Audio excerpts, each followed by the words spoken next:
Here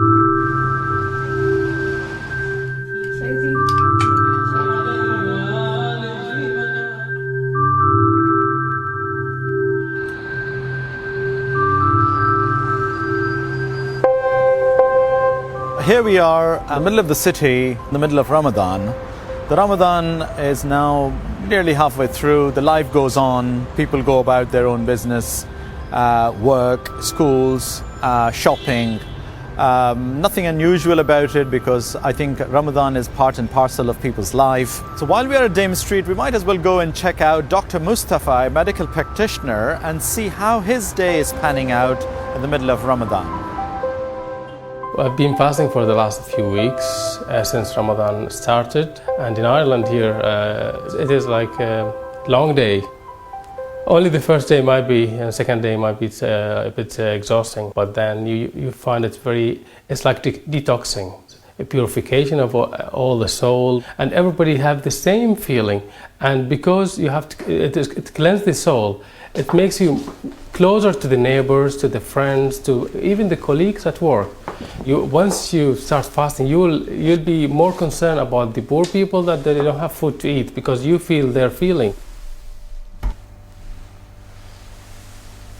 The only thing I'll do as well, I'll try to provide myself with the space for 10 minutes, maybe in the afternoon, for my prayers. Break, instead of taking it for lunch, take it for prayers. So you are just continuing your work, and it takes 5-10 minutes. It's not a big deal.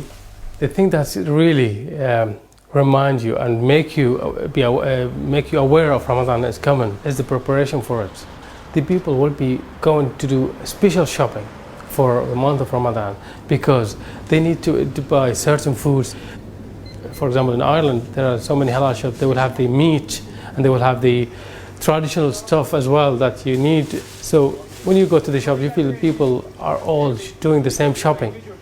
And it is really the atmosphere as well. I remember even when I was a child, I go with my father he talks about Ramadan as if it is a very holy person coming to you. So you have to prepare everything good for it. So imagine if you're expecting some guest to come to you, and you have to keep that guest happy, and it's for your own good, and you are doing a good deed by doing that.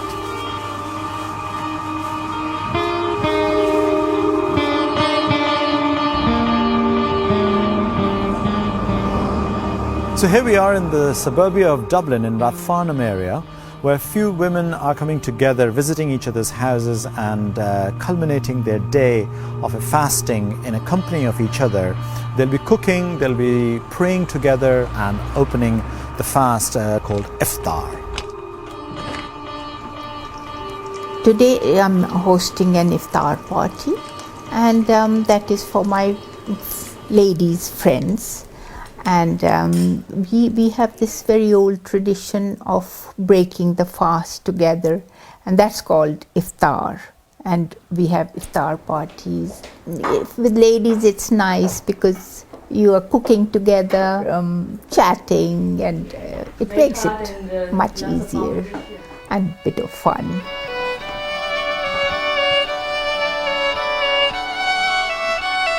We started early in the morning, it's almost 15 hours or so. So it was around 4:45 we started today, and it's going to finish around 7:45. So it's a long day. For me, it was a bit hard for me, but now I'm enjoying this month. Yeah, definitely. Gives us happiness, and after, when this month is over, we have a lovely day of Eid. That's on the 1st of Shawwal. So we really look forward for that day as well. We just breaking the fast with a date or something little, and then we immediately go to prayers. When you break your fast, obviously immediately you should read Maghrib prayer, which is the sunset prayer, and that is what we do. A little while later, when it's nighttime prayer, then you do that as well. So it's very much part of when it's part of your daily life. These prayers you would do without even thinking. In Islam, the beauty of prayer together is the unity, that everybody stands together and you go down together, you bow together, you sit together, and it's so uniform that's the essence of the prayer. Bismillahirrahmanirrahim.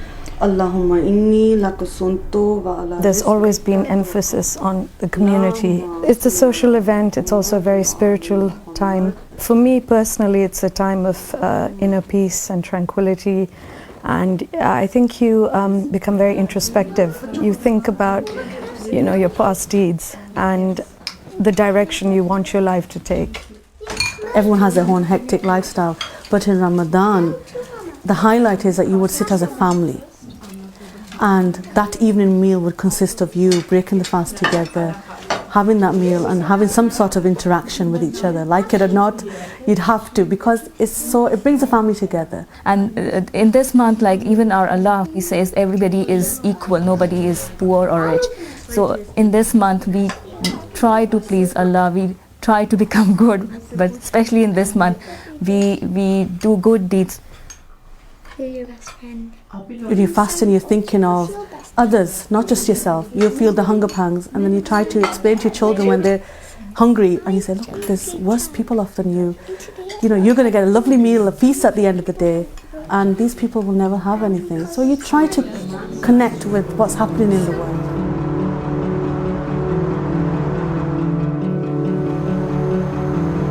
We are at the Ahlul Bayt Islamic Centre, Milltown, Dublin, where the Shia Muslim community is gathering together to commemorate the death anniversary of Amir al-Mu'mineen Ali ibn Abi Talib, the first Imam of the Muslim world.